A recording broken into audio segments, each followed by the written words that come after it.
Humans, animals, and our ecosystems. What can we do better to safeguard the future of our health? We have to work at the high level with sustainable funding in terms of the international collaboration and also the way we contain the virus, the way we share the information. I think there's still a lot to be learned or to be improved in that regard. Because we should be opening up rather than closing down.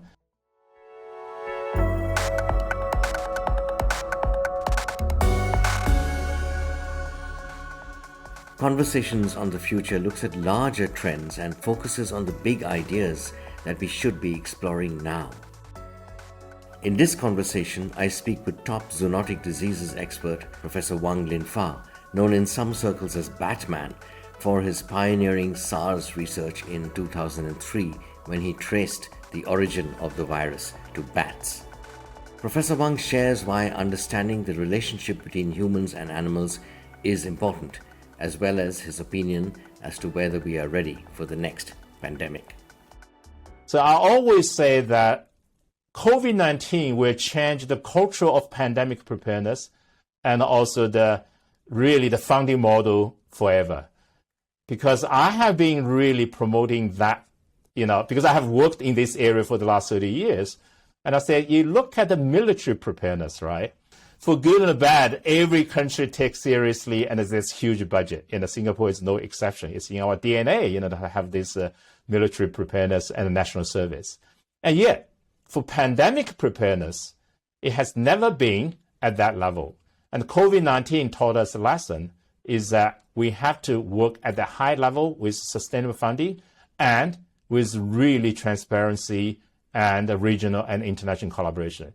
So there are many platforms now, being established really towards the common goal of what we call the fighting the disease X, basically the next pandemic. And so, yes, I see a lot of positive, sign out of a very negative and unfortunate event. And whether we can get the ideal situation of not worry about the origin of the virus in which country and treat it as a common enemy and keep the total transparency, I think remain to be seen. But I think I'm positive is that there will be improvement. Now, in your view, have we learned enough and are we doing enough for what could or more likely will come next, the next pathogen? Scientifically, we have learned a lot. From SARS-1, we call SARS-1 now, originally just called a SARS, right?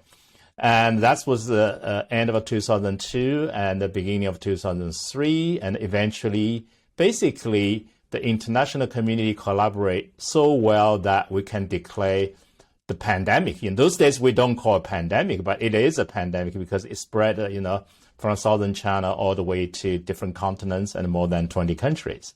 But within 6, 7, 8 months, with the international collaboration, we can declare the pandemic is over, right? Because there's no more human cases. Fast forward, the SARS-CoV-2 virus or the COVID-19 virus emerging in Wuhan. Initially, we still did not know it was caused by a new virus or even a virus because all the doctors we're seeing is classed of a severe pneumonia.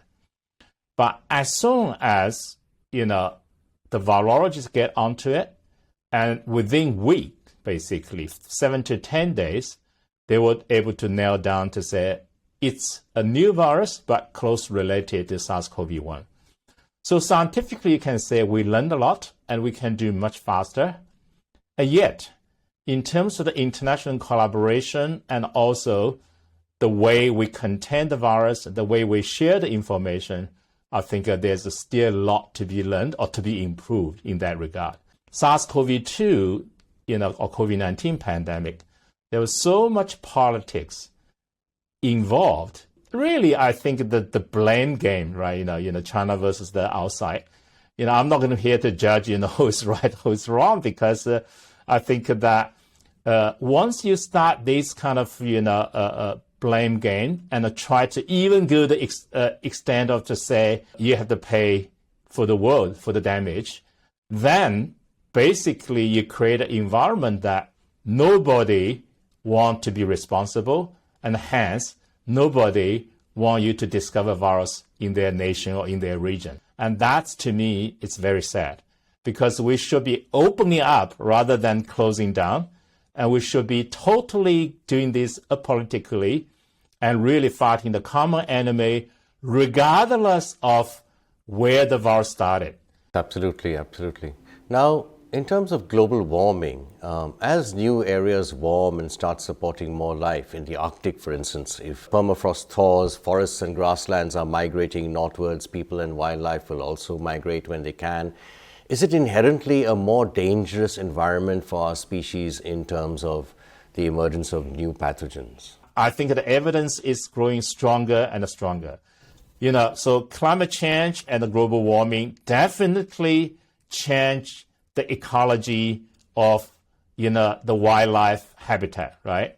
So I give you one example, which I think is real data. And this is the distribution of the bats, the flying foxes, in Australia on the East Coast. So as you would know that before SARS and before I came to Singapore, I was in Australia and working on bat-borne virus. And the first virus we really sort of discovered, a highly lethal virus, is called a Hendra virus. Hendra, exactly, yes. Is a bat-borne virus that goes from bat and transmit to horses and can kill horses, and the horses get very sick, and then the vets or horse owners get close to the horses and get a transmit, and the case fatality is 50 to 60%. So it's a terrible, terrible virus. Okay, now, through 20, 30 years of research, we are, quite certain that the flying fox in Australia, especially black flying fox, is the major reservoir species. But interestingly, if you look at the flying foxes, right, in Australia, you go back to 100 years ago. It's 100 years in human history. This is nothing, right?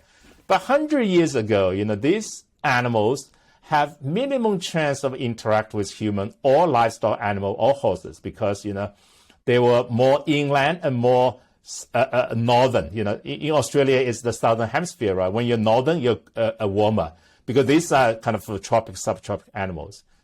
But, with the change of the weather pattern and things like that, in the last 100 years, this bat colony have moved southward, basically to the cooler area by more than 1,000 kilometers.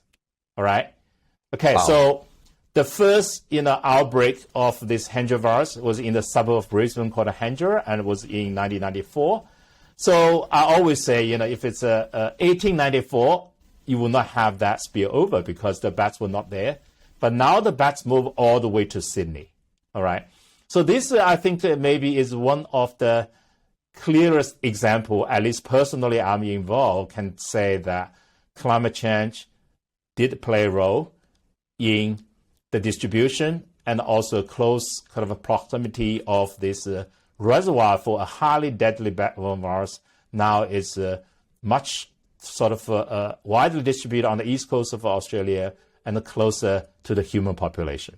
Now, we know that where people coexist closely with birds and animals, the risk of a pathogen jumping between species is greater. But there are some particular aspects that are both of concern and particularly complex. And these also have come up, of course, in the last 2 years. I'm talking about live animal trading and also cultural differences, for example, in animal consumption. I would love to hear your thoughts on these aspects. Yeah, so these are the ones, the international community should be focusing on, right? The risk factors, right? So as I was saying, the outbreak of the human disease may or may not be the location of the origin of the virus, the animal viruses, Mm-hmm. So then, you were asked, what are the risk factors? And without any doubt, right, for the avian flu, H5N1, H7N9, and now for SARS-1, SARS-2, MERS, it's really have to do with this animal-human interaction. And then, unfortunately, most of these viruses, if it's from livestock, because human and livestock animals like chickens and cattle and the pigs, we have had a long history of interaction. So if the natural reservoirs are livestock animals, we would have already experienced that. And so that's why I say less likely you have a totally new virus coming from livestock animals. Instead, it's more likely come from what we call wildlife animals. Now, you mentioned this cultural and animal consumption, so that's very important. Wildlife, by strict definition, wildlife should be totally wild, right? Should not have been farmed or captured by humans, But unfortunately, with the economic development, especially in our parts of the world, in the Asian region, traditionally, culturally, historically, people like to consume, animal meat, basically freshly sacrificed. So that's why the live animal market still have a huge attraction, and it's a huge part of economy. So from SARS-1 to H5N1 to SARS-2, I think, to me, it's very clear. The origin of SARS-CoV-2 is most likely associated with wildlife trading, okay?